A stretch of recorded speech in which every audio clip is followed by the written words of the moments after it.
hindi ka naman pinapakain. Hindi ka, tagay na! Sige na!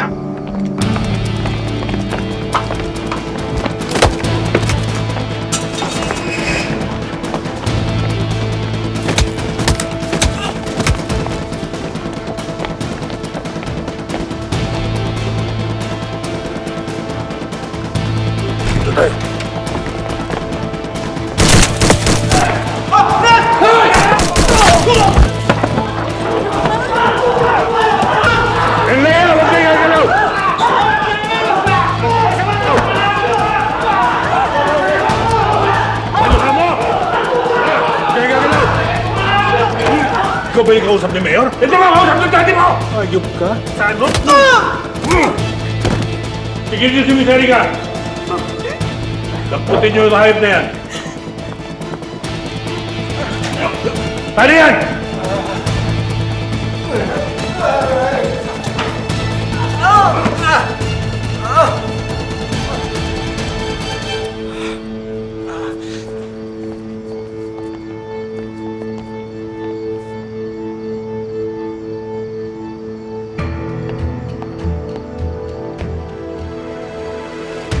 Siya ang mastermind, sir.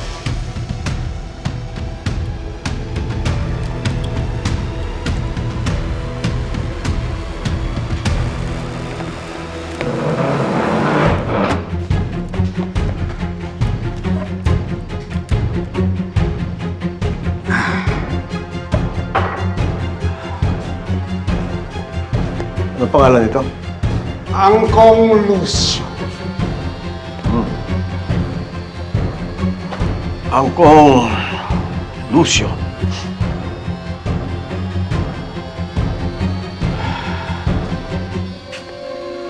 Ito rin ba yung sa Red Chaser? Yes, sir. Alam mo, yung mga taong katulad mo, na sumisira ng maraming buhay. Sumisira rin ang imahe ng lungsod ko. Eh, hindi dapat inubuhay.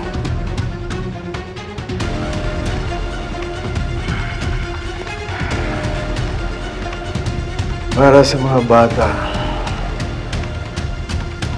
na sinira mo yung buhay.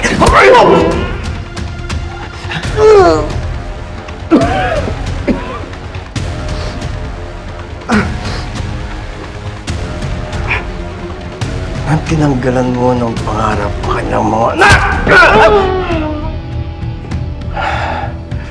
At ang pinakamalaking pagkakamali. Dinamay mo.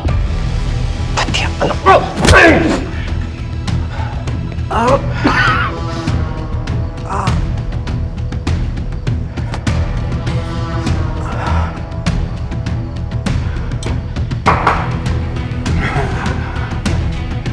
Ngayon pwede kang tapusin ang buhay mo. Dahil wala kang maghanap sa'yo. May masamang mangyari sa akin.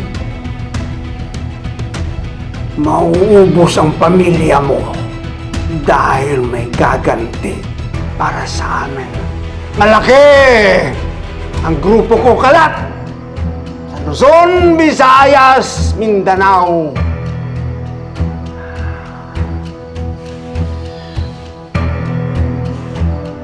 Sige.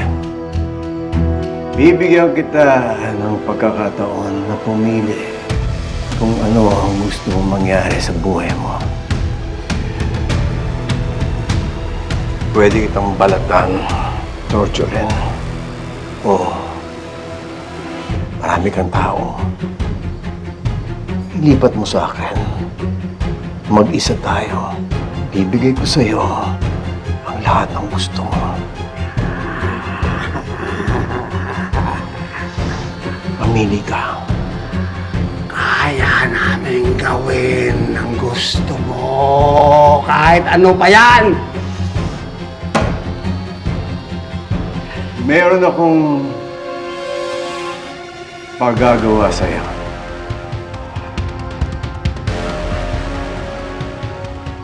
Karaganin niyo.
maingay ha.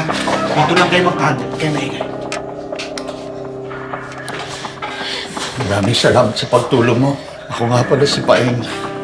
Ito naman mga anak ko, si Fatima at si Maki. Ito si Nognog, bayaw ko. Ako naman si Maning. Sino ba kasi yung mahabol sa inyo? Bakit nila kayo gustong patayin? Si Miguelito. Si Congressman Miguelito. Siya at ang tauhan niya yung humahabol sa amin.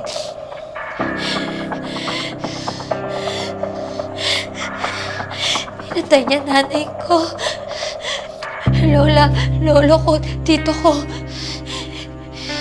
Pinatay niya na walang awa, nang walang kalaban-laban. Kami na lang yung natitira. Kung hindi niyo ho kami tinulungan, baka kung ano na nangyari sa amin. Halang talagang bitukan ng mga girerong yan. Nabayaran nilang ginawa nila sa asawa ko. Wala talaga ibang ginawa yung mga girero niya, kundi magnakaw, mahurakot. Pero hindi ko naman akalain kaya nilang pumatay ng tao. Papu, kailangan natin balikin agad si Mamu. Ako ba, Maki? Hindi pwede! Maligino nila tayo ngayon! Lumabas tayo dyan, sigurado! Katapusan na natin! Kailangan natin mabigyan ng disenteng libing ang mamo nyo. Pero, delikado pa lagay natin sa ngayon. Ako na lalabas. Dito lang kayo magtago ha. Titingnan ko yung sitwasyon doon. Ligtas kayo rin sa bahay ko.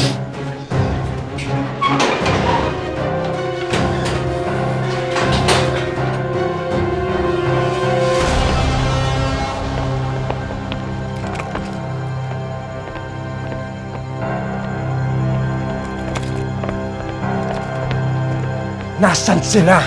Kong, hinanap na namin sa buong sementeryo. Wala. Natakasan tayo. Napakasimple ng pinapagawa ko sa inyo, Jason. Tapos hindi nyo magawa? Ha? Pumunta kayo sa kabila. Hanapin nyo si Fatima at huwag kayong titigil! Hanggat sa mahanap nyo si Fatima. Kong! Tara na! Tara na! Tara!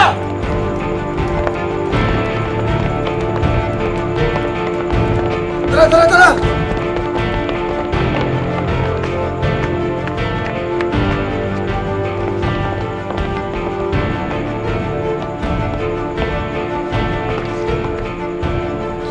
Papu, handas mong maning. Wala na sila. Nakaalis na. Tara na. Pwede na natin kunin si Gracia.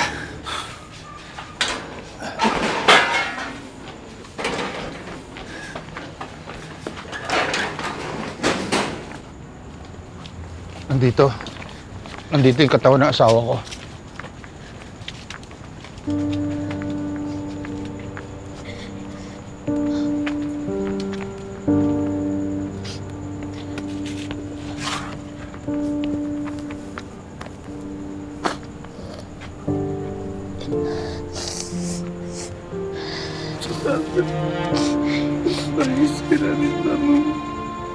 Sige. Dali natin sa amin. Ako na maglilinis ng katawan. Hahanapan ko ng maayos na ataol. Halika, tulungan mo ako.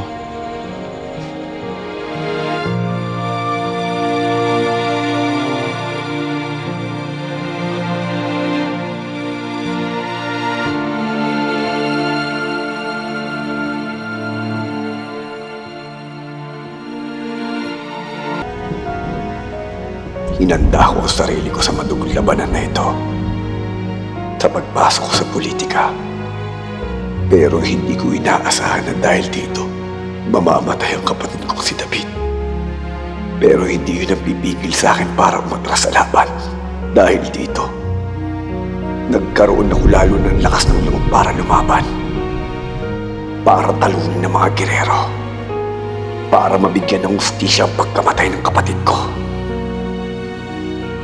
David! Kuya, sorry. Sana mapatawad mo ko. David!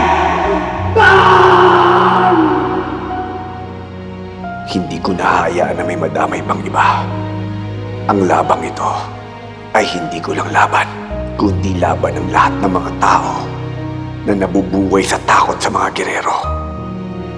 Gagawin ko ito para sa mga tao sa Maynila, para magkaroon ng pagbabago, ng hustisya. Pinapangako ko, ipag-iiganti kita, David. Papatayin ko si Miguelito Guerrero.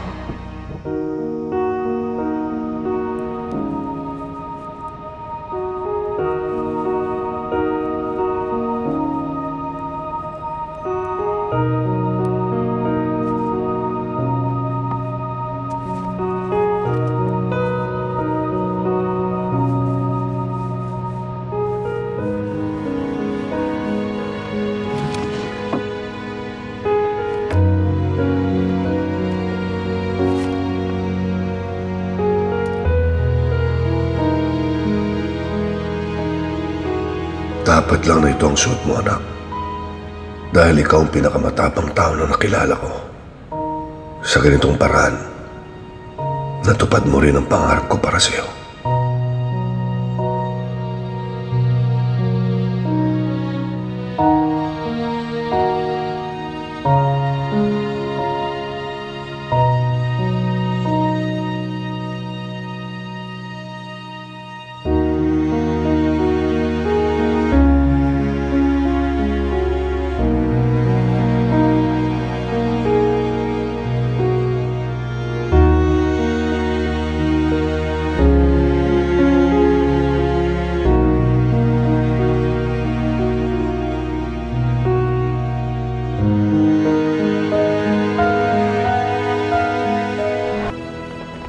Manda kayo.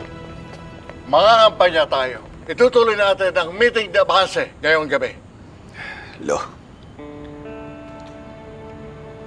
parang hindi ko pa yata kaya. Mamamatay lang ho ng kapatid ko. Hindi ka pwedeng magpa-apekto. Malalamangan tayo ng mga gerero kapag pinalapas natin ang araw na ito.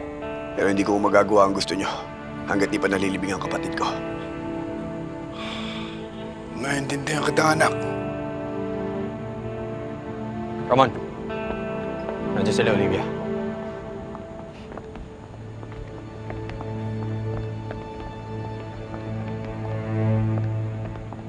Himala, biglang nagpakita sa wakas. Where have you been? Para kang bulang nawala nung sinalakay yung motorcade ni Tanggol.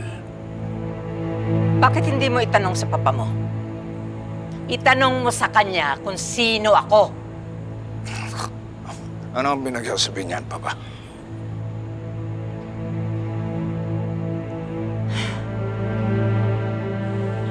Ang tagal kong nagtiis.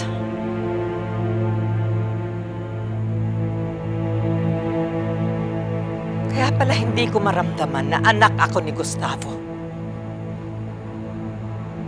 Kahit kailan hindi niya pinaramdam sa akin ang pagmamahal ng isang ama.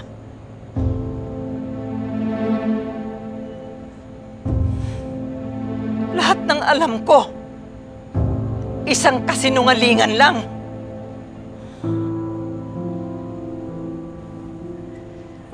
What the hell is she saying? Hindi ako gerero. Isa akong Montenegro.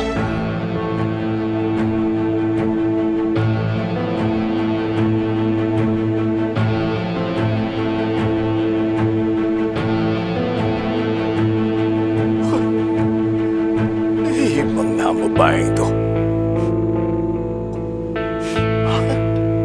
Ama, patawarin mo ako.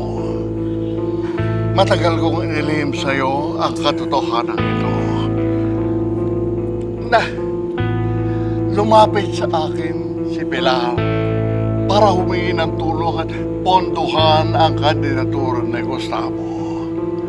Ang ipinalit niya ang kabayaran, ang kanyang sarili. Hindi ko naman alam na magkakabunga ang relasyong yun. lied to me? Hindi. Pinaglihiman mo ako? Alam mo, naglihim ako dahil ang akala ko maayos ang kalagayan ng Olivia sa mga gerero. Pero nagkamali ako. Kung alam ko lang na ganyan ang sitwasyon niya sa mga gerero, sana kinuha ko siya noon pa at pinalaka ko yung dalawa. Magkasabay kayong dalawa! Wala ka nang magagawa, Ramon. May karapatan ako at ang anak ko sa lahat ng kayamanan at kapangyarihan ng mga Montenegro. No! No! Hindi. Kamay namin ni Papa ang nagbuo ng negosyo at kapangyarihan ng pamilyang ito. At tanging ang anak ko lang ang tagapagmana nito. Wala nang iba. Hindi isang tagalabas. Hindi isang kirero na pumaparte lang sa yaman namin.